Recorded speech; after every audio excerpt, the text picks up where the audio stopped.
SuperTalk Mississippi media production. Discover Covington County Hospital's swing bed program, offering comprehensive care for patients transitioning from acute hospital care to home. With a focus on rehabilitation, we ensure a smooth journey back to your home environment. Choose Covington County Hospital, where your health care matters. Roll pre-record on my count. 7, 6, 5, 4, 3, 2.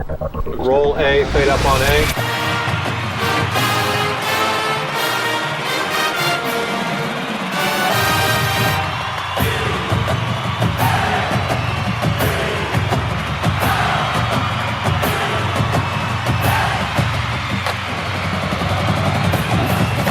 Southern Miss to the top.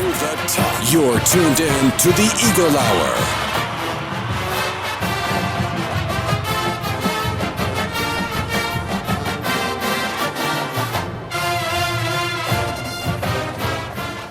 Good afternoon. Glad that you are with us as it is regional time in the Berg. Of course, you'd have to be living in a cave not to know that. Kelly Sander flying the plane solo here in our studios in Hattiesburg immediately, and we're going to tell you about the great businesses and sponsors that are making this broadcast possible. But right now, let's go out to Bob Ghetti, who is at the Pete with a live report. He'll be checking in not only this segment, but toward the end of the show as well. Bob, initially in this game, as you come to us at least a couple of minutes ago, it was 1-1, and for the start that the Eagles got with Camden Clark on the mound, it could have been worse going back to that first inning. Bring us up to date. Well, there's no question they played a little lethargic here early in the game. Kyle Morrison ties the game up in the bottom of the third with a one-run home run. Crowd very delighted to see that. But Clark seemed to have settled down. He's given up 4 hits, but they got the run, Kelly, with it was 2 outs, a ball hit to left field, not fielded cleanly. The next batter's walk, and then a single is how they scored that run. And then again, the Eagles bounced back at the bottom of the third to tie it up with the one-run home run. I tell you a couple of great things about being here today. We got understand that they opened the gates 2 hours early for people to get in the 16-ounce lounge, and I'm going to tell you, from first base out to the breach, it's an absolute sea of gold, probably 15 and 20 deep. As the Eagles get ready to bat here in the bottom of the fourth. So it's everything we would have expected, a lot of color, a lot of atmosphere, a ton of fans, and a lot of excitement in the air, Kelly. Nothing quite like opening day and the opening game of a regional NCAA baseball tournament. Well, Bob, one of the things that the university had to do was to change the starting time because of the potential weather that could be brewing this afternoon. They moved the game to a 12 noon start. From the looks of the crowd and so on, it appears everybody got the message? Oh, yeah, there's no question about that. There was a huge crowd here 2 hours before the game started. And, yeah, you know, when the Golden Eagles are playing regional baseball, the fans are going to find the time. Looks like they're going to get the game through easily, too. It doesn't look like there's any weather at all that could affect this game. And then, of course, we'll kind of hold our breath for that Virginia-Jacksonville State game tonight, which, Kelly, I think you'll agree, is going to be another great game here at Pete Taylor Park. Camden Clark, a lot of people thought that Graydon Harris would get the start, but Camden and Clark did. He has some strikeouts in the game, Bob, but the Trojans are hitting him a little bit as well, yeah?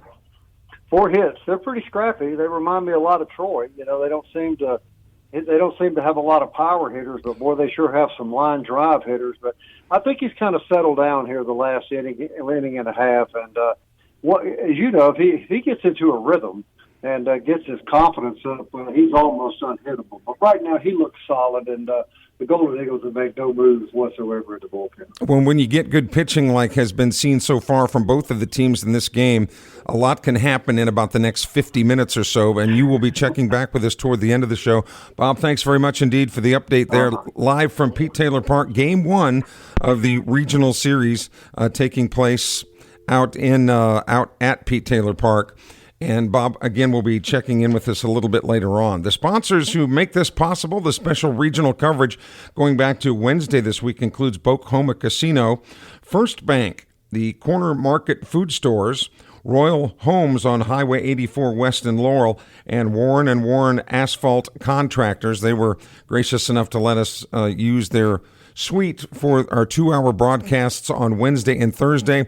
But now all the prep work has been done. It's all up to the guys now to be bringing this home. We are saluting other champions on this program today. We're going to be talking with Pearl River softball coach Christie Meeks. For the first time in school history, Pearl River has notched an NJCAA Division II World Series championship. That series is over. Their season is over, and Pearl River brought home the gold. We're going to be talking with Christie Meeks in our next segment. And speaking of Pearl River, Michael Avalon and his baseball team at Pearl River, they are in Enid, Oklahoma, and could potentially be winning another baseball national championship. They will be playing Tennessee Wesleyan. Tennessee Wesleyan tomorrow night, or is that tonight? We'll have to check that for sure, but that would be... No, actually, Tennessee Wesleyan has to play Pasco Hernando. The loser of that South Mountain, Arizona Pasco Hernando game is eliminated. South Mountain is out of South Phoenix, Arizona. Pasco Hernando is out of Newport Richey, Florida. Pasco Hernando is actually the team that beat Pearl River last year for the national championship. But both South Mountain and Pasco have one loss in this tournament. If they lose tonight, either one of those two teams, they'll be eliminated, and then it will be a one-game winner-take-all between the winner of that game tonight between South Mountain and Pasco Hernando and Pearl River. So it could be a rematch of last year's championship game. Might not be. The one thing we know for certain at this point is that Pearl River is in the World Series championship out in Enid, Oklahoma. They will play a one-game winner-take-all tomorrow night in Enid against either Pasco Hernando, which again would be a rematch, or South Mountain, Arizona. Two other teams from the area that were in that JUCO World Series in Enid include Jones and East Central. The Jones Bobcats went 1-2 in World Series play. The East Central Warriors out of Decatur, they went 2-2 before being eliminated. So they're down to just 3 teams there. We'll be talking with Michael Avalon a little bit later on in this program about a prospectus for another World Series championship. And to our knowledge, as long as they've been keeping records, not one junior college at any level that we know of has won both the softball and baseball World Series championships in the same year. But that could be the case with Pearl River this year. Now, you think that that's, in the words of the president, winning? We're going to win so much people don't even know, they can't keep track of all the winning. Well, that's what's going on here, because you can also count William Carey still alive in the NAIA World Series out in Lewiston, Idaho. And where the Crusaders stand right now is they play an elimination game tonight against Tennessee Wesleyan. That will be an 8:30 p.m. our time first pitch. And you're going, why so late? Well, remember, that's only 6:30 out in Idaho. So the first pitch, 8:30 our time tonight, and that'll be William Carey against Tennessee Wesleyan. The winner is eliminated. Check that. The loser is eliminated. The winner will go on to play for the World Series championship tonight against Taylor, Indiana, which was the number 1 seed going into this tournament. The reason that Taylor, Indiana got the bye, because all 3 teams have one loss. Pearl River lost last night. So Pearl River, Tennessee Wesleyan, and Taylor of Indiana all have one loss. So when it came to who gets the bye to go into the final, Taylor, Indiana got it because they were the number 1 seed going into the World Series. And it's kind of interesting that the only loss that they took in this World Series was at the hands of William Carey. In fact, Taylor, Indiana only has 6 losses all year, and it was William Carey that gave them one of those losses. So again, William Carey against Tennessee Wesleyan tonight at 8:30. The winner of that game will play Taylor, Indiana tomorrow night out in Idaho for the NAIA baseball championship. So not only do we have the regional going on at Southern Miss, and Bob will be joining us at the end of the show to bring us an update. Again, 1-1 at last report. Kyle Morrison providing the only offensive spark for Southern Miss with that solo homer, and getting good pitching performances. And as we mentioned, when you get good pitching performances, games can be played in a pretty rapid period of time. Now, according to the weather forecast, 4 o'clock is going to kind of be the bewitching hour, so to speak, as far as thunderstorms coming in here. If you've lived in Mississippi, you know that that's not new. These pop-up thunderstorms, when we get into this time of year, happen frequently, which is why the officials at Southern Miss decided to bump that game back to a 12 noon start instead of a originally scheduled 1 o'clock start. Looks to be a brilliant move. I was a little concerned that fans weren't going to be able to get that word in time, but through email systems, social media platforms that Southern Miss is on, and as Bob Ghetti reported live from P. Taylor Park, it doesn't appear that anybody has really missed the idea that game was going to start at 12 noon instead of 1 o'clock. The scheduled game tonight, of course, between Jacksonville State and Virginia, slated for 7, but again, a lot of that's going to depend. Now, if this weather holds like it is now, all systems go, no problems at all. But, of course, with that turfed field, and we've talked about that on this show, too, the benefit of making the investment in that turfed field so that it's can easily handle, rain amounts that shouldn't put those two teams behind schedule too much. When we come back on the other side of the break, Christie Meeks, the World Series champion coach of the Pearl River Lady Wildcats, first ever World Series championship for that team. This special edition of the Eagle Hour continues in just a moment.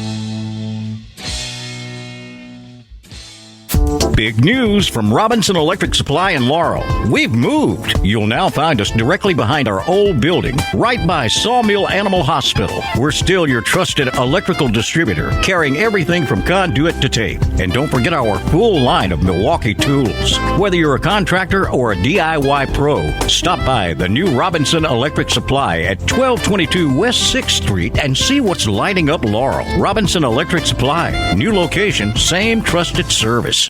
Southern Miss to the top. You're tuned in to the Eagle Hour.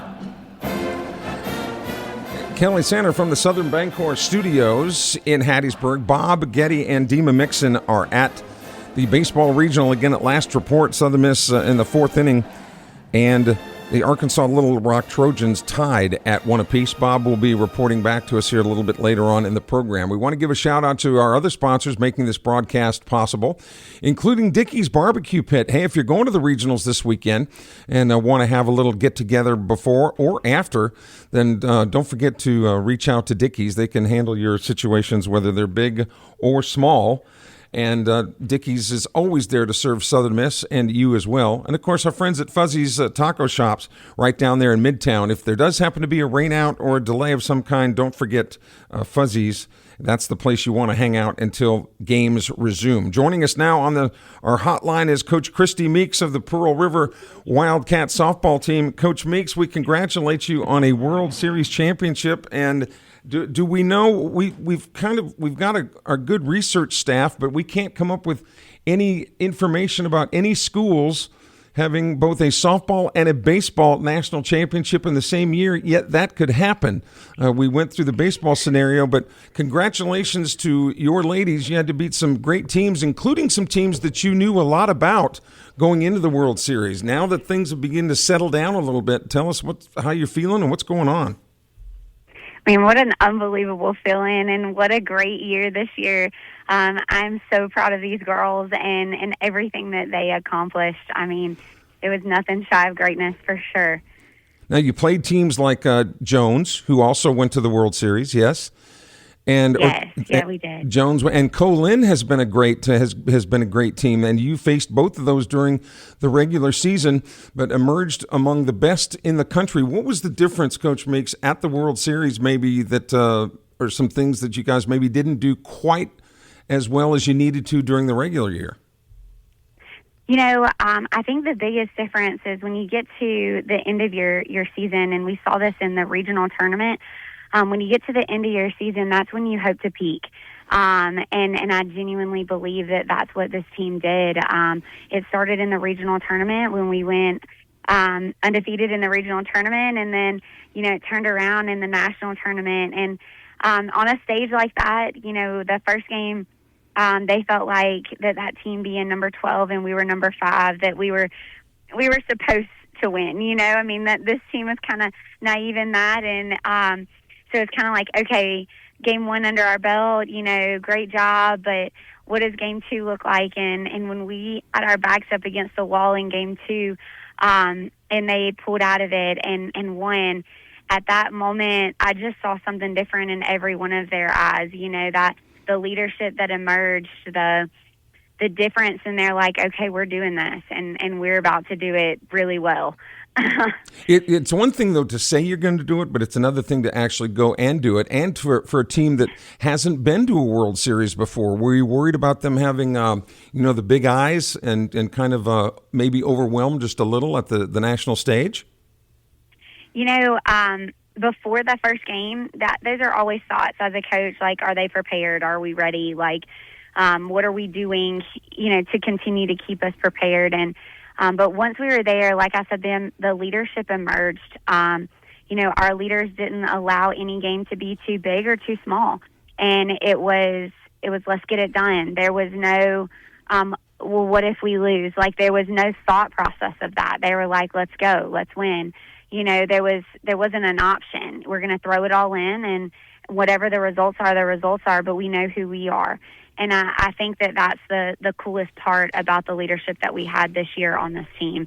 They were mature, they were calm, they were composed in everything they did. Christie Meeks is with us. She's the head softball coach at Pearl River. Pearl River notching its first national championship on the softball field. And Coach Meeks, you're kind of in a unique situation at Pearl River where the president of your institution is a sports guy. He makes it very clear that he wants the sports teams to succeed at a very high level. And that's what you were brought in to do, and you did it. And again, it's one thing to have that goal, but another thing to do it. So when does Adam Breerwood come through with a big raise for you?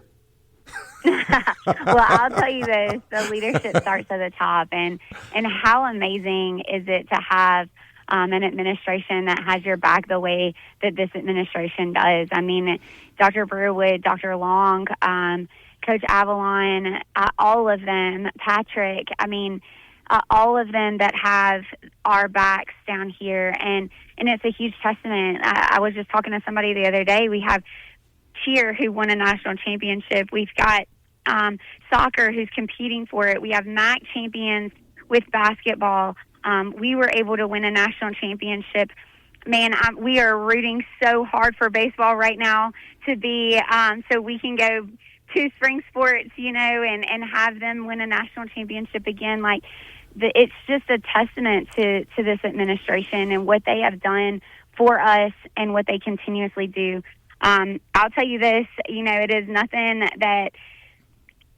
shy of greatness from them, and it just makes us want to be great. We want to be great for them. And you're in a unique situation, too, in the sense that your assistant coach, Tyler Dobson, who is a native of Petal, comes from a baseball background. So what sort of things did he have to learn to be able to convey, on the field concepts crossing from baseball to softball, or was it that big a difference?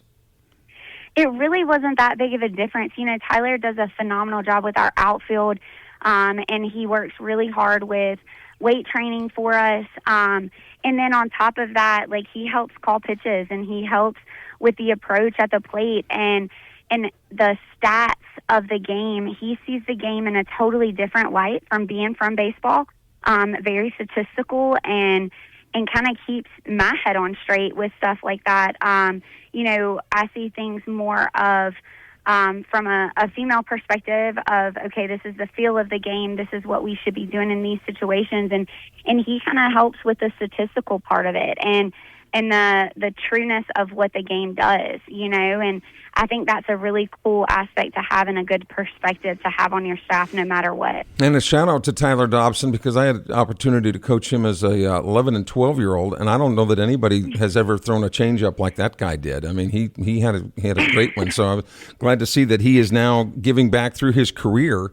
of coaching. So So do you have some time off now, Christie Meeks, or do you hit the recruiting trail, or what's next for Pearl River women's softball?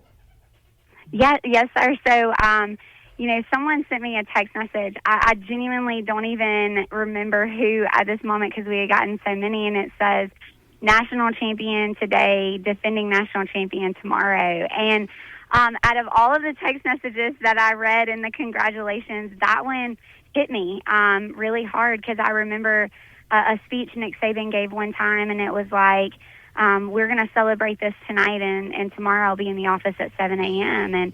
And you don't understand that until you get the opportunity to get it.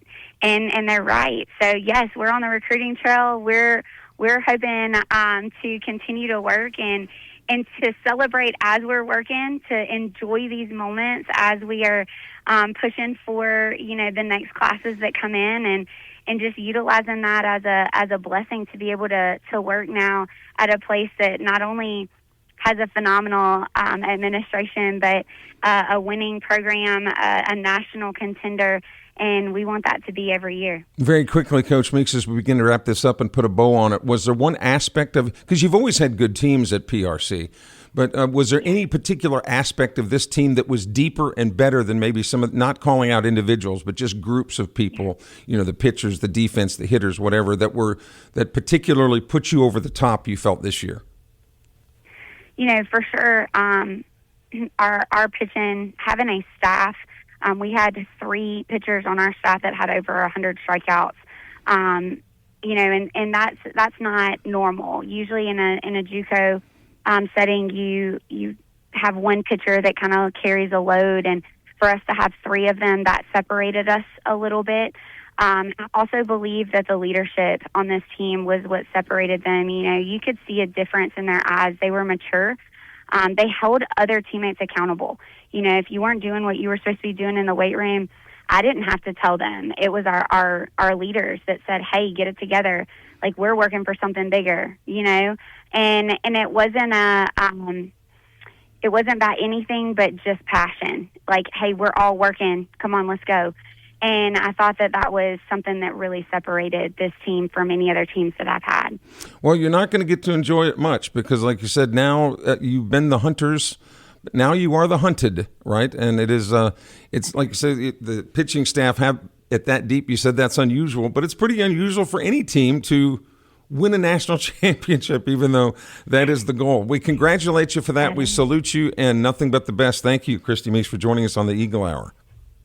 Yes, sir. Thank you so much. All right, Christie Meeks with Pearl River. And, of course, Pearl River still making news. She said that the softball team is cheering hard for the men's baseball team because they are still alive at the JUCO World Series. Still to come, we're going to be talking with Michael Avalon from Pearl River. Also, BH, as he's known, Bobby Halford at William Carey. The Crusaders are still alive for a national championship. We just keep winning in baseball in this area. Bob Ghetti will have a report from the Pete, the latest from the regional, as the Eagle Hour continues in just a moment.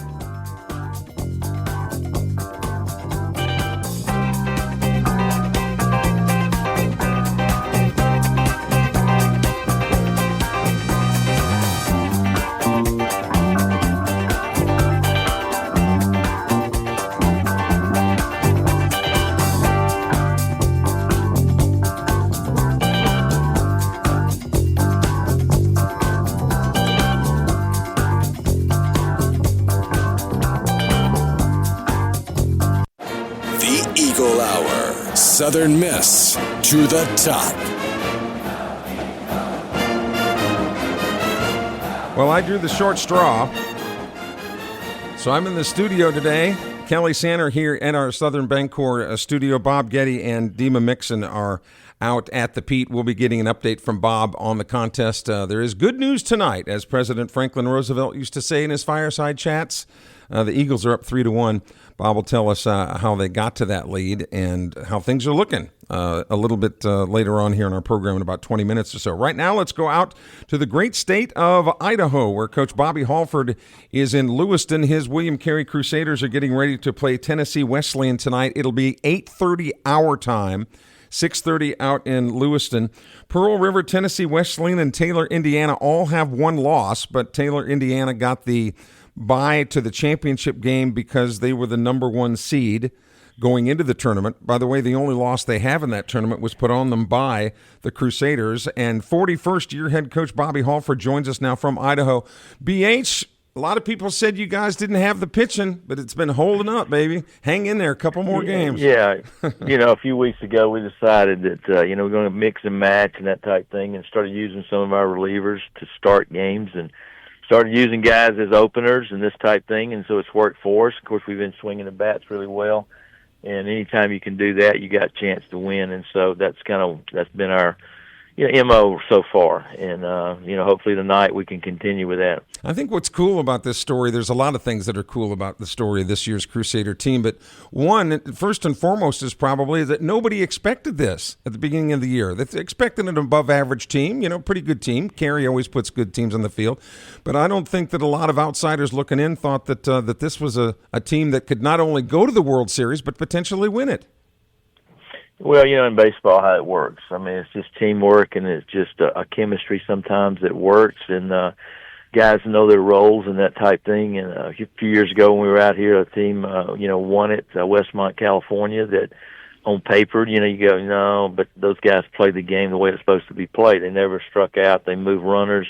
They played great defense, and they threw strikes. And so anytime you have that ability to do that, you have a chance to have a good club.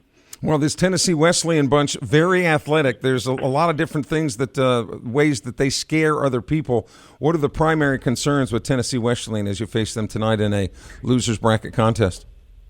Well, like you said, they're real athletic, and they run really well. And Billy Berry's probably one of the best coaches in the country. He was at the ABCA clinic a few years ago, and he was probably one of the best speakers up there. But they have won 2 national championships. And, the thing that I'm most proud of, though, is most of our guys are homegrown.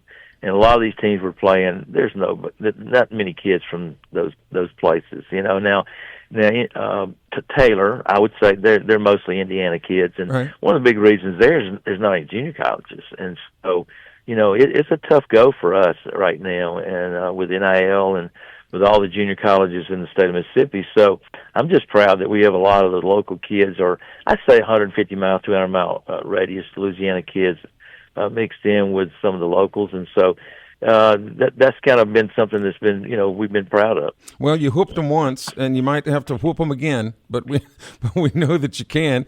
And we're all pulling for you back here at home, Coach Halford, and 3 cheers for those Crusaders, and let's go get this one tonight at 6:30 against Tennessee Wesleyan. How can people view this game now tonight? It's the Avista World Series 2026. It's Urban Edge Network, and you can go on that site and scroll down to the game, and you can basically hit the video. And 2 really good announcers. These guys have been minor league guys, or also in Seattle doing some stuff up there, and so really do a good job with it, and it's just a good broadcast. Well, it's been since 1969 that William Carey won a World Series. Who knows? It could very well happen this year. Bobby Halford, thanks for everything you do, and especially for joining us on the Eagle Hour today. Good luck, man. I really appreciate it, Kelly. Thank you. All right, Bobby Halford with William Carey University. Joining us here in just a moment will be Michael Avalon from Pearl River. His team is still alive in the Enid, Oklahoma NJCAA Division II World Series. A couple of reminders and some shout-outs to some people that we're very happy to be associated with. Eagle Tire West on Highway 98 West for premium Goodyear products, but other tires besides Goodyear. Also full auto and truck service at Eagle Tire West next to Smith Motor Company on Highway 98. Fully operative and family operated since 1985. Also Forest Healthcare, MCS Home Center, and Genesis of Hattiesburg. Thank you for your support. Now joining us on as we go out to Enid, Oklahoma, is Michael Avalon, the head baseball coach at Pearl River Community College. Avi, good to have you with us, and it might be Pasco Hernando and you guys again in a winner-take-all, although you're going to sit back and be watching that game tonight with particular interest as Pasco Hernandez takes on South Mountain out of Phoenix. Thanks for joining us on the show. You ready to win another one? We are.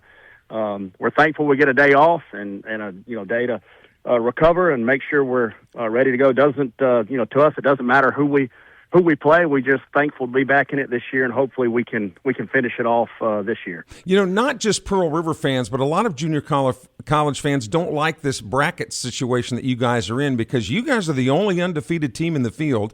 And we mentioned that Pasco Hernandez and South Mountain, they each have a loss. One of them obviously will be eliminated tonight, but whoever's left, it'll be a winner-take-all. Where you guys don't have any losses, they'll have one loss. What gives?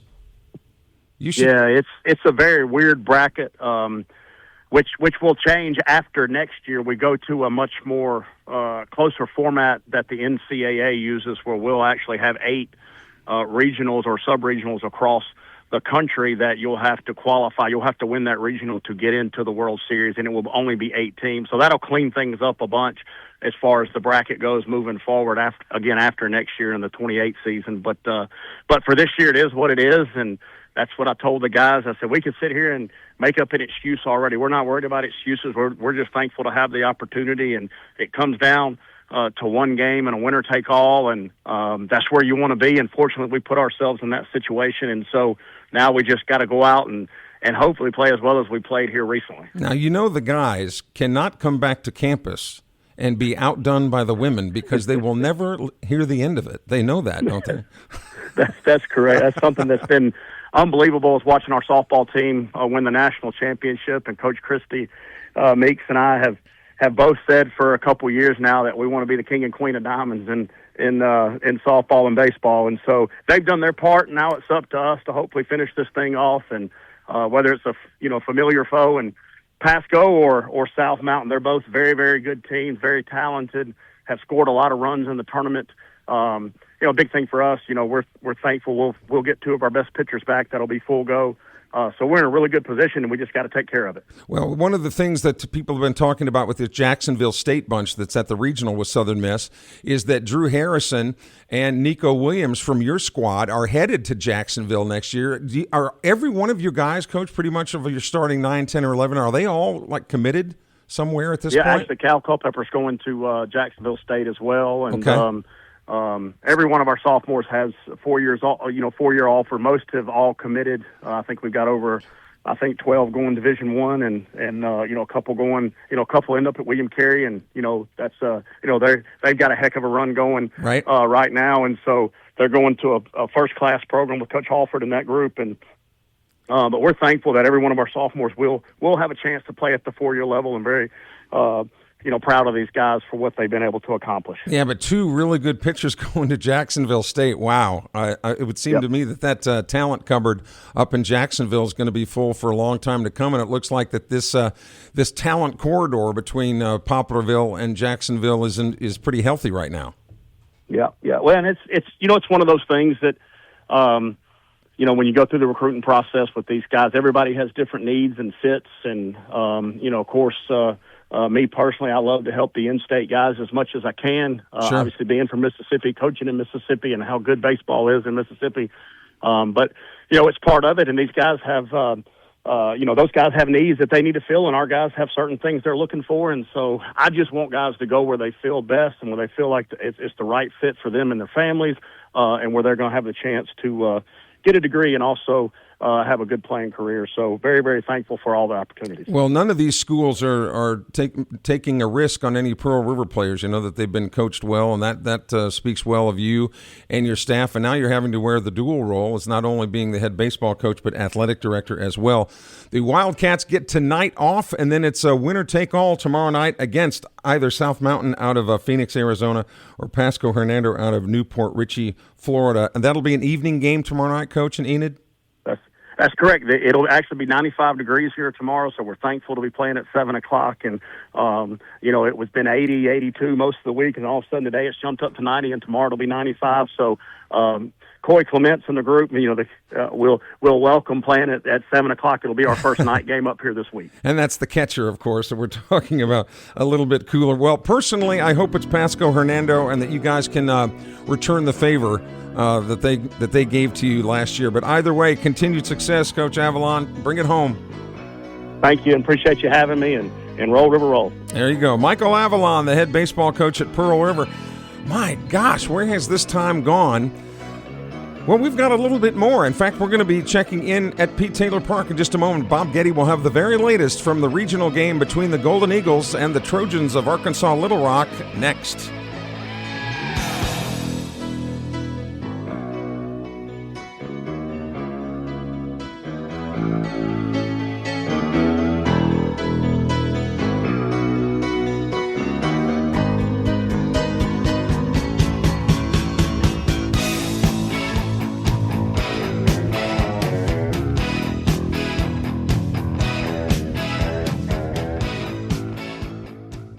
Big news from Robinson Electric Supply in Laurel. We've moved. You'll now find us directly behind our old building, right by Sawmill Animal Hospital. We're still your trusted electrical distributor, carrying everything from conduit to tape. And don't forget our full line of Milwaukee tools. Whether you're a contractor or a DIY pro, stop by the new Robinson Electric Supply at 1222 West 6th Street and see what's lighting up Laurel. Robinson Electric Supply. New location, same trusted service. You're tuned in to the Eagle Hour. The Eagle Hour. Southern Miss to the top. And don't forget that you can find us on our podcast at Apple, Audible, Spotify, Stitcher, TuneIn, YouTube, or you can ask Alexa or Siri to play the Eagle Hour, and well, unless you've got my Siri, but most Siris will play that for you instead of telling you to get lost. Immediately, let's go out to Pete Taylor Park now, where our own Bob Ghetti brings us an update. Bob, the Trojans are scratching and clawing back. It's a 3-2 lead now. Bring us up to date as to what has happened and transpired since the last time we talked to you about 45 minutes ago. A pitcher's duel for a couple innings. Joey Urban, as he's done so many times in his 2-year career here, blasts a 2-run homer in the bottom of the 5th to give the Eagles a 3-1 lead. But, you know, this Little Rock team's scrappy. They don't hit the ball real deep, but they do hit a lot of singles. They hit a lot of hard line drives. And once again, sort of a misplayed ball in left field. Not an easy play, but one Davis Gillespie would normally make. He doesn't make. And that run ends up scoring. So those are 2 runs that ended up scoring off of our inability to field some difficult fly balls to left field, but fly balls that normally he makes or normally he catches. Now, Cam, the Golden Eagles are batting in the bottom of the 6th right now, and Ben Higdon is up with 1 out. And 7 runs for each team, no errors each side. And we've got a 3-2 score here in the bottom of the 6th. Yeah, seven hits for each team. 7 hits. Yeah. Cam Clark had kind of a sketchy start, Bob. You thought that he might settle in. How's he looking now? Well, they took him out this Okay. last inning. Okay. They brought in Colby Allen. Allen retired the last 2 batters. They did score 1 run on a fly ball. They sacrificed a run in. That's how they scored the guy that originally had gotten to second on the left field fly. But then Colby started doing Colby's thing and retired him. And so you look for Colby Allen, I would think, to probably pitch as long now as he can, as the Eagles try to hold on to a 3-2 lead. But much like Troy, this Little Rock team, I don't think it's going to go away, Kelly. They're scrappy and good, and you could understand why they're in their 2nd consecutive regional. Well, right now, Bob, I know that there were some big questions about the weather, but if this forecast holds, it looks like you're even going to be okay tonight for the Jax State Virginia games slated for 6 o'clock tonight. Yeah, the weather here is pretty now. We've got a lot of sunshine here. It's hot, probably the hottest game of the year. But, yeah, it looks good. And I'll tell you, I think that's an exciting game tonight between 2 really good teams. And I think we'll have a lot of fun out here this weekend in the regionals. Well, because this is Friday, obviously, we're not going to get to talk again until Monday, but hopefully we'll be talking about a trip to Gainesville next week, because between now and then, Mother Nature agreeing and cooperating, we will know whether the Eagles will be heading to Gainesville or whether they will be heading to the locker room for a cleanup and get ready for next year. But fingers crossed, Bob, and thanks for the updates there live from the Pete. All right, Kelly. All right, Bob Ghetti there live from Pete Taylor Park. The Eagles leading now as they bat in the bottom of the 6th inning, 3-2. But Colby Allen, the old firefighter, the guy that's going to come in and put out any fires, is on the mound now for Southern Miss. Hopefully that's a good sign, and the Eagles can hang on and win that game and advance, which is something they've had difficulty doing, is winning that first game in regionals over the last couple of years. So let's hope that Southern Miss can win that game, and then they would face the winner, of course, of the Jacksonville State-Virginia game. That game is slated for tonight at 6 o'clock. All of our broadcasts this week, including the 2-hour specials from Pete Taylor Park at the Warren & Warren Asphalt Contractor booth there at Pete Taylor Park, have just been fantastic, and businesses have stepped up to make it possible. Businesses like Bocoma Casino, First Bank, Corner Market Food Stores, and if you don't often go to that Midtown store, you really need to, because they've got everything from A to Z there, man. It is really sweet. There's nothing that you can't find there. Royal Homes on Highway 84 West in Laurel. See how homes have changed over 20 years, and whether it's single wide or double wide, they've got the very latest designs, sturdy homes for you. And again, thanks to Warren & Warren Asphalt Contractors and our regular sponsors throughout the week that make this show possible, including DBAT with their training for softball and baseball, indoor training facilities, and Mobay Beignet Company at 2902 Hardy Street, depending on what the weather might hold, or just for a weekend treater to get out and enjoy some fantastic beignets. The official beignet store of Southern Miss. You can have hot or cold coffees there as well. We've got a lot to come this summer on our programs, including, believe it or not, football is right around the corner. Media days have been slated now by the Sun Belt Conference for July 14th and 15th down in New Orleans. So we'll be bringing you, of course, there's a lot of time between now and then, but hopefully we'll be talking about a College World Series in Omaha, or at least a super regional. Everything that is Southern Miss sports-wise, we're going to have for you on this program. And we see the numbers of how many of you download the podcast, and we're so appreciative, and we're glad that we can bring those bring Southern Miss updates to you. So let's hope that the Eagles can win this region this weekend and advance to the next round, which should be the Sweet 16. And we will be getting you up to date with everything that's going on in the Southern Miss world coming up on Monday when we return. Dima Mixon will be back in the studio with Bob Ghetti and I, and we hope that you will be too.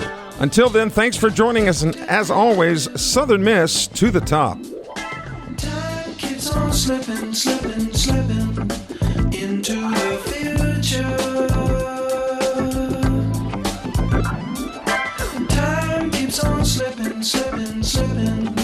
into the future. I wanna fly like an eagle to the sea. Fly like an eagle, let my spirit carry me. I want to fly till I'm free.